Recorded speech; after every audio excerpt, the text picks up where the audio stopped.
Hi.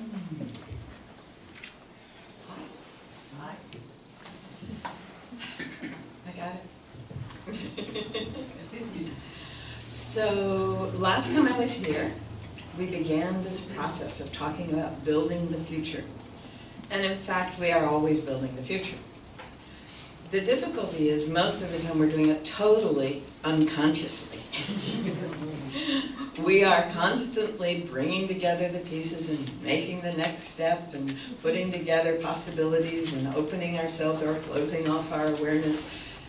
And in the process, creating what's the next step.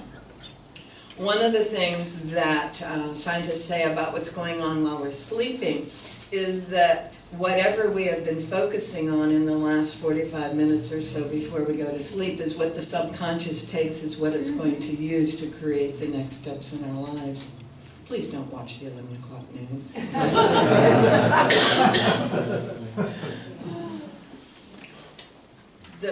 The body-mind system is a system, and all systems have a function, and that function is set by the various measures that are that are set in different parts of the system. So there's the homeostatic part that keeps track of our blood pressure and our fluids and all of that, and all these parts. And some of you may recall way back in the 60s, psycho-cybernetics.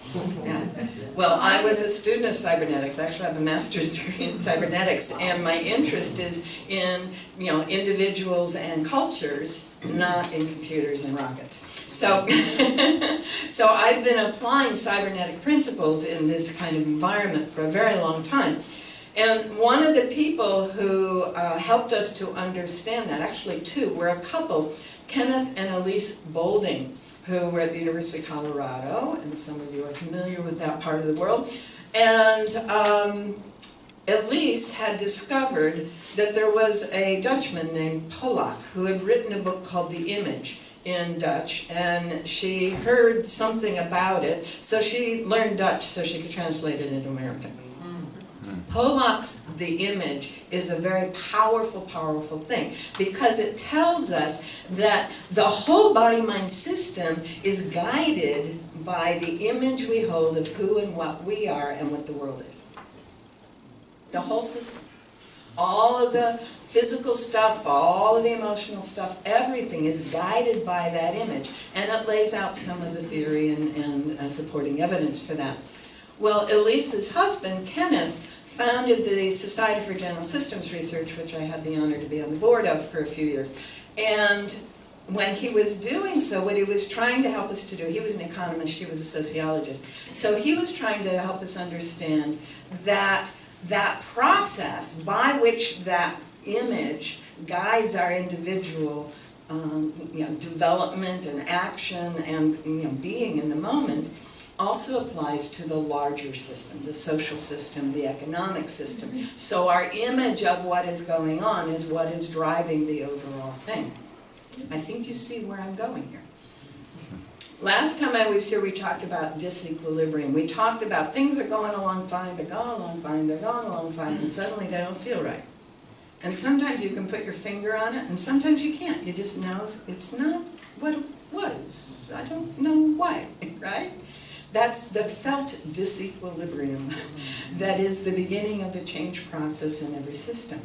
All right? And in many cases, it is the beginning of the transformation process. Okay? There is a terrible word called autopoietic. Okay? It's one of the least comfortable words in cybernetics and systems thinking, but it means self-creating, self-generating, poiesis, generating, creating. Poetry is creating. Isn't that lovely? Auto, self. So all living systems are autopoietic, and all organizations are autopoietic, and all groups and families are autopoietic. We are self-creating. We are taking elements and we're putting them together into a system. We're not heaps. We're not piles. Right?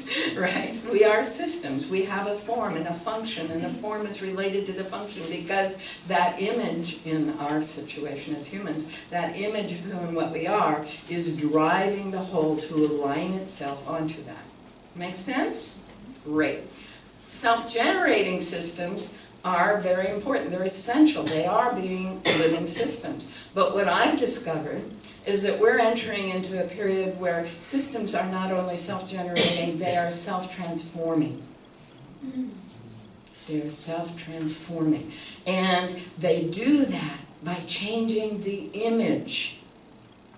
When my image of myself and my world begins to shift, the system that I am begins to be a different system. Make sense? Good.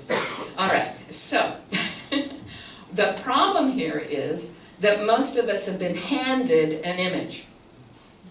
Most of us have been told who and what we are, who and what we should be, who and what how and what the world is and how it works, and we are feeling like we are stuck with it. But we don't have to be.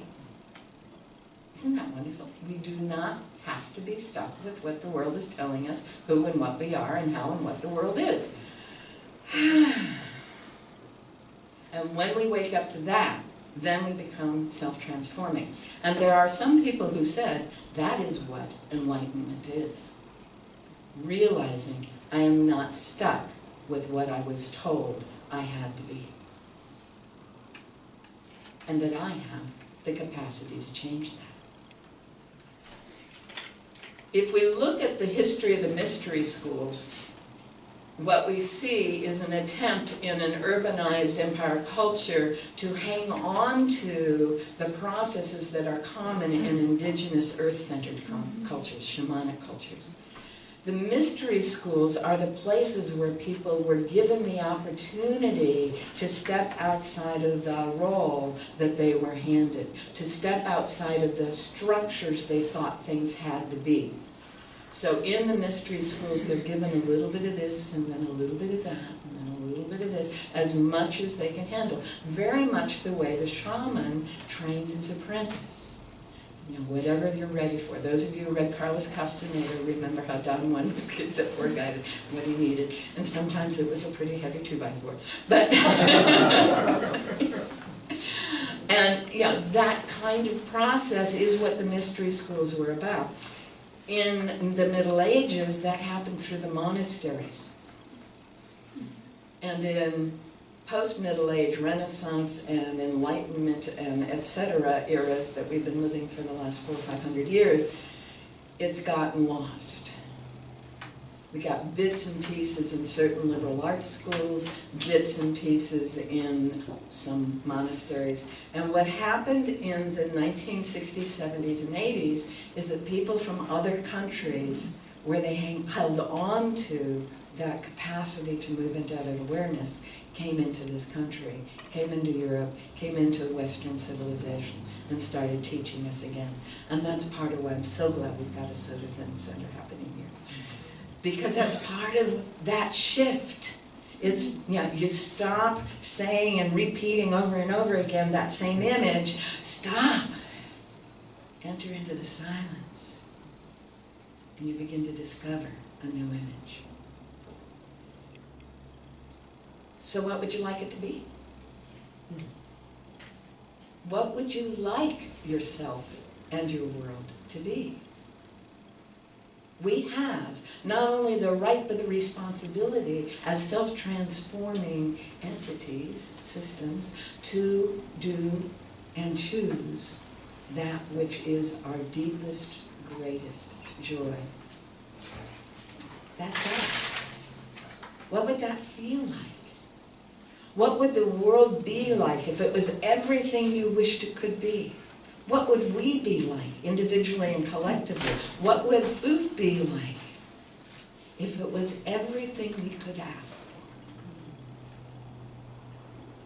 The biblical line, without a vision the people perish, is actually addressing what I talked about last time I was here when I said, you know, we're going along, everything's fine, and in the Panarchic System by C.S. Holling, you know, they get more and more structured, and then there's this critical fluctuation and everything falls apart and we enter into the chaos.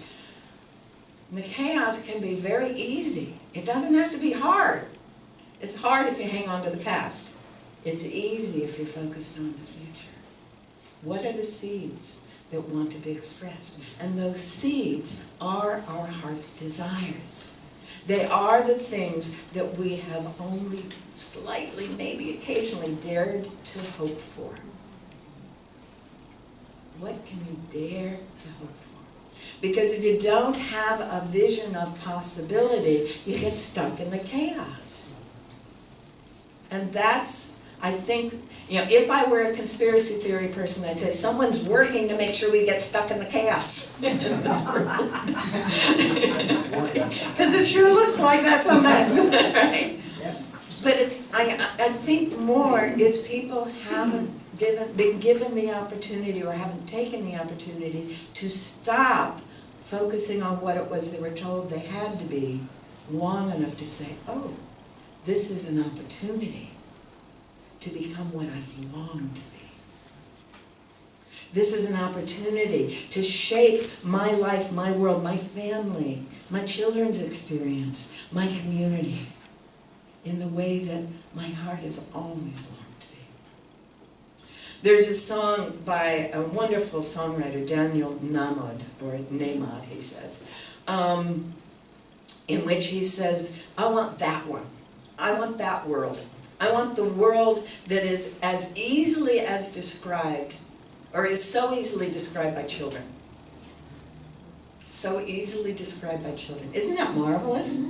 I want a world of peace. And he says, if I want a world of peace, well, am I peaceful?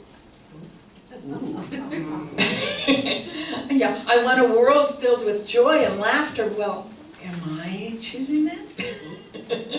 It's a great song. I want that one. I've got it on my computer if you want to hear it later. So, what can we choose? What are we willing, what are we daring to hope for? Because it becomes a dare. Because the culture around us says, no, you're stuck. You're stuck. Remember, you have to be stuck. You have to be what we told you you are. No, you don't. No, we don't. If the founding fathers of this country had accepted that, do you think we'd be here today? No. There was no way they were willing to accept what they were told they were stuck being. If Martin Luther King had accepted what he was told by the larger culture, wow. And on and on. It is a risk. Thank you for that reading. That was a good choice. It is a risk. But it's the risk of being alive. I'm willing to take it. I think you are too. Yeah? Yeah. So spend some time. Use this time, the beginning of this year. If everything were heavenly, ideal and perfect, about my own life, about my own body-mind system, about the community that I'm part of, about the world, about the nation, what would it look like?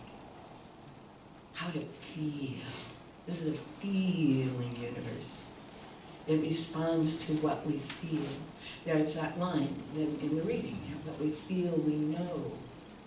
What we think is just something we're spinning through our heads, right? So part of the vision is that it isn't just visual. In fact, we have a hard time, those of us who do this work, because we don't have language for the experience we're talking about. We want you to bring every sense you can and every emotional support you can to the image you are creating. So see it, feel it, smell it, taste it. When I'm envisioning the heaven that I'm stepping into, I feel the air on my skin. I feel the textures. I hear the sounds. Yeah? That's what we're invited to do. See the colors. Taste the tastes. My goodness. That's what we're invited to do as we begin to create inside that which we are manifesting outside. unless we can conceive it, we cannot achieve it. So as long as we're kept distracted from our own vision of what's possible, then we will continue to run around in the chaos. But I'd like to start the new culture. Are you with me? Mm-hmm. Thanks. Have a wonderful time.